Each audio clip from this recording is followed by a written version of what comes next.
HCL company के जो honour थे वो एक गांव एरिया से बिलोंग करते थे। HCL टेक्नोलॉजी कंपनी जो है उसका शेयर प्राइस 19 जुलाई 2002 में 20 रुपए था, बट आज की डेट में इसका शेयर प्राइस 1662 रुपए 60 पैसे तक पहुंच चुका है।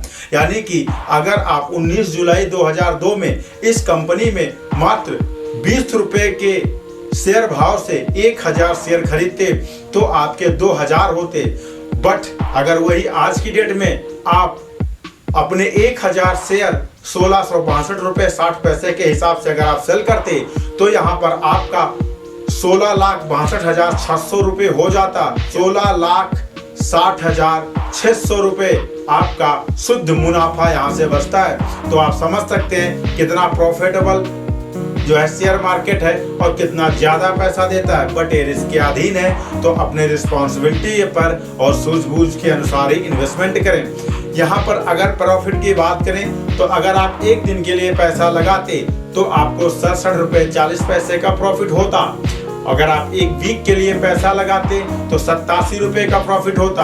अगर आप एक मंथ के लिए पैसा लगाते तो 172 रुपए 10 पैसे का प्रॉफिट होता। अगर वहीं आप 3 महीने के लिए पैसा लगाते तो 186 रुपए 30 पैसे का प्रॉफिट होता। और वहीं अगर 6 माह के लिए पैसा आप लगाए होते तो यहाँ पर 1 रुपए 60 पैसे का प्रॉफिट होता। और अगर 1 साल के लिए आप पैसा लगाए होते तो यहाँ पर आपका 174 रुपए 40 पैसे का नुकसान हो जाता। और वहीं पे अगर आप 5 सालों के लिए इसमें पैसा लगाए होते तो आपको 847 रुपए 60 पैसे का प्रॉफिट मिलता। अगर आप जब से कंपनी स्टार्ट हुई है 2002 से, जब से शेयर मार्केट में लिस्ट हुई है, तब से अगर पैसा आप लगाते हो तो आपको 1633 रुपए का प्रॉफिट होता। तो यहाँ पर ये प्रॉफिट जो बैकग्राउंड में है, बैक में है, प्रेजेंट टाइम में नहीं है, तो इस चीज का विशेष ख्याल रखना है। 1667 में छोटे से गैराज से शुरू की गई कंपनी आज की डेट में अरबों में पहुंच चुकी है। इन्होंने भारत की आईटी परिदृश्यता को बदल दिया और एक बदलने का उद्देश्य रखा। इनके फाउंडर शिवाजी नादर जी थे और इनकी बेटी सरोजनी नादर प्रेजेंट टाइम में आज की डेट में कंपनी की CEO है और कमान संभाल रही है।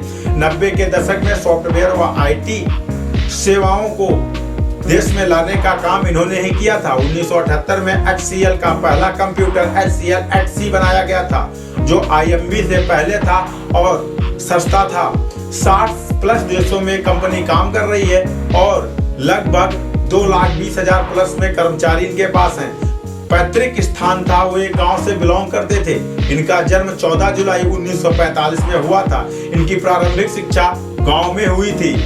फिर ये गांव में प्रारंभिक शिक्षा ग्रहण करने के बाद ये अमेरिका के कॉलेज मदुरई चले गए और वहां से कुछ शिक्षा ग्रहण की। इसके बाद इन्होंने कोयम्बटूर में इंजीनियरिंग की डिग्री हासिल की। 1967 में ये Balchandra group college of engineering Pune में कैरियर के रूप में इन्होंने शुरुआत किया।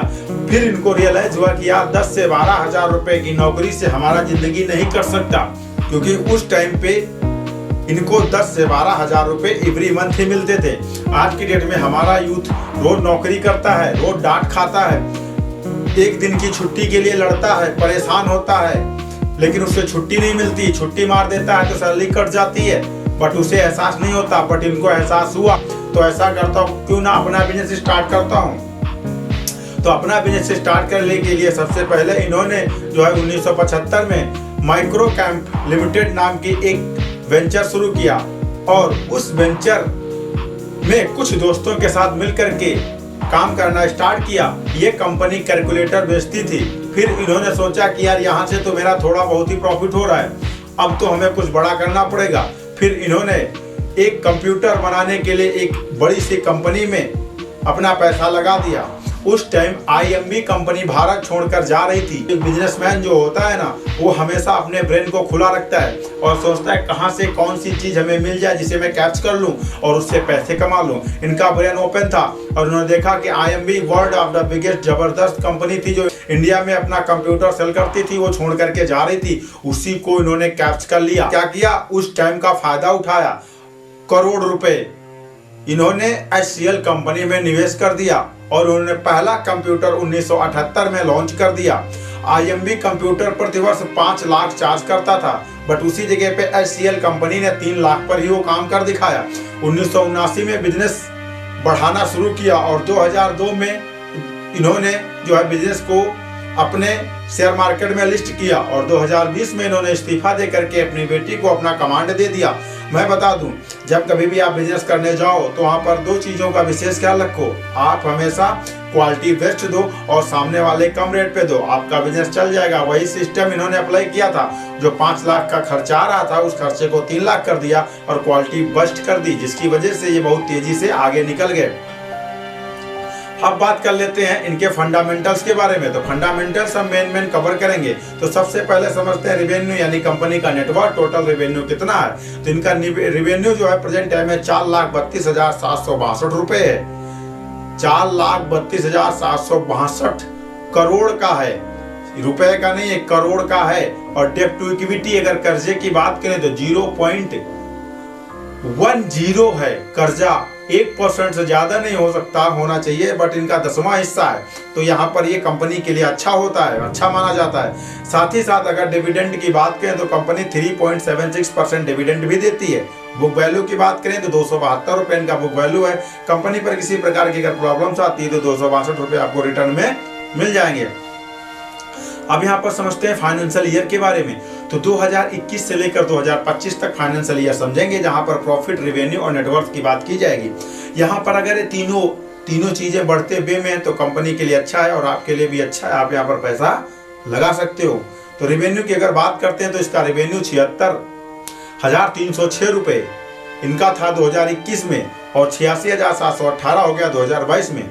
और फिर 2023 में इनका रिवेन्यू 1,02,814 रुपए हो गया और 2024 में इनका रिवेन्यू 1,11,408 रुपए हो गया। 2025 में इनका रिवेन्यू 1,19,540 हो गया। अब यहाँ बात कर लेते हैं प्रॉफिट की। तो प्रॉफिट हमेशा बढ़ते वे में होना चाहिए।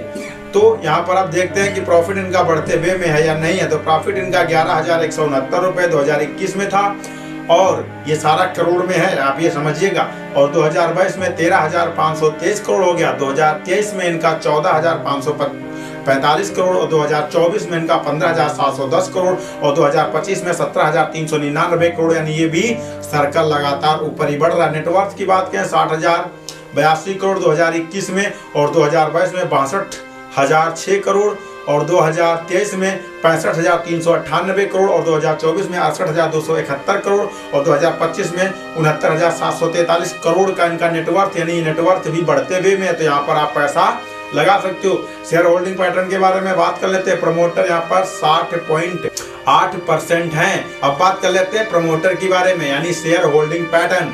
तो शेयर होल्डिंग पैटर्न यहाँ पर प्रमोटर जो है 60.8% है। प्रमोटर 50% से नीचे होने चाहिए, यानी कि कंपनी के मालिक। तो यहाँ प्रमोटर जो है 60.8% है, यानी ये पॉजिटिव वे में है। तो यहाँ पर पैसा आप लगा सकते हो, बट अपने रिस्क पे। फोरेंसिक इंस्टीट्यूशन, विदेशी इन्वेस्टर यहाँ 16.64% है तथा म्यूचुअल फंड की बात करें तो 9.20% है। अदर डोमेस्टिक इंस्टीट्यूशन 8.64% है और रिटेल जिसमें आप पैसा लगाना चाहते हो वो सिर्फ 4% है। तो आप समझ सकते हो कि यहाँ पर पैसा लगाना प्रॉफिटेबल है या नॉन प्रॉफिटेबल। आप गूगल पे सर्च करो, अपनी सूझबूझ के अनुसार इन्वेस्ट करो। मिलता है फिर किसी अमेजिंग और फैक्टेबल वीडियो में, तब तक के लिए दीजिए इजाजत। नमस्कार।